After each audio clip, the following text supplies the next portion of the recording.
Pemirsa, Gunung Marapi yang terletak di Kabupaten Tanah Datar dan Agam, Sumatera Barat kembali erupsi pada Jumat petang. Erupsi pertama terjadi pada pukul 15:13 waktu Indonesia Barat, melontarkan abu vulkanik setinggi 800 meter. Hanya berselang 1,5 jam pada pukul 16:41 waktu Indonesia Barat, Gunung Marapi meletus kembali dengan melontarkan abu setinggi 350 meter.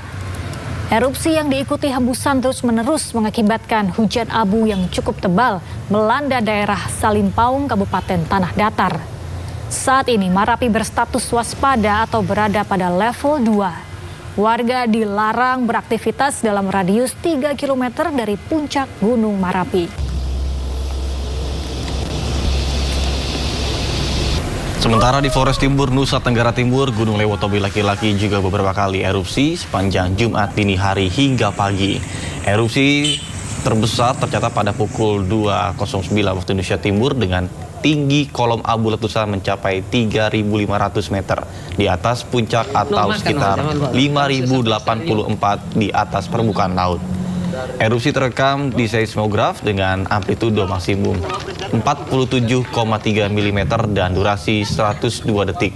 Masyarakat pun diminta tenang dan mengikuti arahan dari Pemda setempat, serta dihimbau memakai masker untuk menghindari bahaya abu vulkanik. Bahkan saat ini status Gunung Lewotobi laki-laki berada pada status level 3 atau siaga.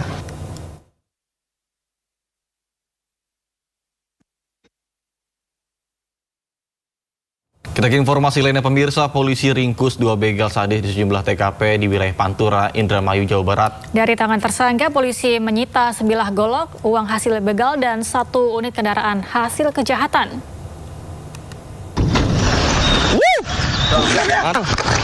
Ini goloknya. Siap. Oke, siap. Masuk, ambil borgol. Iki borgol ke. 2 begal sadis dibekuk polisi di Indramayu, Jawa Barat. Dari ketiga pelaku, 2 diantaranya terpaksa dihadiahi timah panas lantaran berusaha kabur dan melawan petugas saat akan diamankan. Pelaku mengakui perbuatannya dengan cara membuntuti korbannya dan pelaku kemudian memepet di tempat sepi dengan todongan senjata tajam. Korban yang ketakutan pun akhirnya pasrah menyerahkan sepeda motornya lantaran takut ditodong golok. Bahkan tak segan-segan pelaku melukai korban jika sepeda motor tak diberikan. Polisi juga menyita ponsel, STNK, dan 1 unit sepeda motor jenis Matic hasil kejahatan, uang tunai sebesar 1,2 juta rupiah, dan petugas juga menyita sebilah golok yang digunakan pelaku untuk melancarkan aksi perampasan sepeda motor tersebut.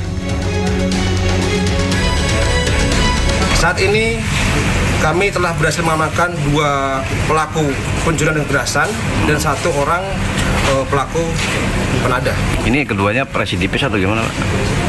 Menurut data yang kita dapat bahwa yang merupakan residivis ada 1 orang, yaitu pelaku yang melakukan penadahan, pernah menjalani hukuman pidana pada tahun 2018 terkait dugaan tindak pidana pencurian dan pemberatan. Saat ini polisi juga masih memburu 3 pelaku lainnya yang melarikan diri guna mempertanggungjawabkan perbuatannya. Dari Indramayu, Jawa Barat, To Iskandar, iNews melaporkan. Diduga melakukan pencabulan dan persetubuhan terhadap puluhan santri, pimpinan salah satu pondok pesantren di Kecamatan Gunung Sari, Lombok Barat ditahan polisi.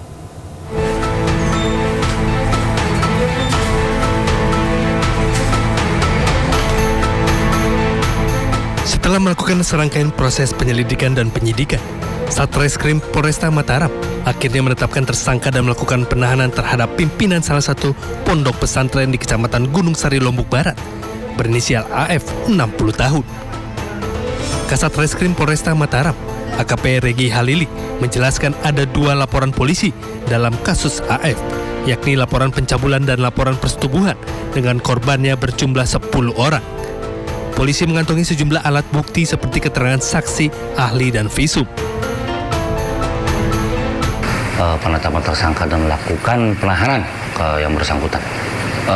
Kita akan melakukan pemeriksaan, pelengkapan pemberkasan tentunya ya, karena ada beberapa korban juga yang baru melapor pagi tadi. seperti itu. 3 orang baru tadi melapor, baru 3 orang kita sudah terima dan sekarang sudah melakukan pemeriksaan. Disebutkan, dugaan kasus pencabulan dan persetubuhan tersebut terjadi pada tahun 2016-2023 silam. Namun baru berani diungkap para korbannya, bahkan sebagai besar korban sudah berstatus alumni. Polisi masih mengembangkan kasus ini karena diperkirakan masih ada korban lainnya. Dari Mataram, Hari Kasidi, iNews melaporkan. Jumlah korban kasus dugaan pelecehan seksual oleh mantan Rektor Universitas Pancasila, Edi Tut Hendratno, kembali bertambah. Ya, 2 korban melaporkan peristiwa yang mereka alami ke Bareskrim Polri.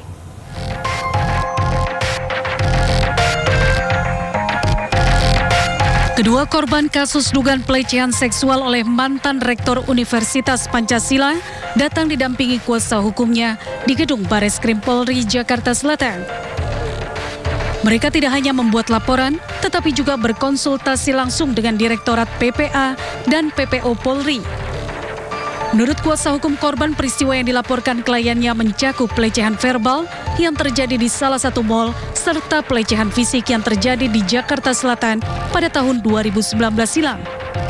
Kedua korban yang melaporkan kali ini bukanlah pegawai Universitas Pancasila, melainkan pegawai swasta. Selain memberikan keterangan, para korban juga menyerahkan sejumlah bukti seperti rekaman CCTV dan pesan teks yang menguatkan laporan mereka. Nah, memang di awal kita sudah sampaikan bahwa ada 9 korban. Dan dari 9 itu kan baru 2 yang melapor, sekarang sudah ada 2 lagi. Jadi mudah-mudahan dengan tambahnya korban ini, penyidik Polda itu bisa yakin gitu bahwa ya memang benar ini memang peristiwa pidana dan dapat segera menentukan siapa tersangkanya. Yang tentu ya kami yakin tersangkanya adalah ET.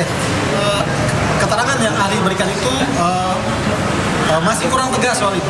Oleh sebab itu dari Mabes Polri dalam hal ini PPA itu sudah melakukan asistensi supaya ada penegasan lagi agar mereka lebih yakin gitu. Lebih yakin bahwa ini suatu peristiwa pidana dan dapat menentukan segera. Proses selanjutnya kami sudah melakukan penyampaian terhadap PPA Pares dari Mabes bahwa setelah ini kami akan mengajukan permohonan gelar khusus di Mabes Polri agar perkara ini dapat duduk sebagaimana mestinya. Karena yang kami lihat dan kami curigai bahwa ada sesuatu yang tidak benar dengan PMJ. Sebelumnya, mantan Rektor Universitas Pancasila, Edi Tut Hendratno, dilaporkan terkait dugaan pelecehan seksual terhadap mantan stafnya RZ dan DF. Polisi telah meningkatkan status perkara dugaan pelecehan seksual tersebut ke tahap penyidikan, namun polisi belum menetapkan Edi sebagai tersangka. Dari Jakarta, Rizky Falupi, iNews melaporkan.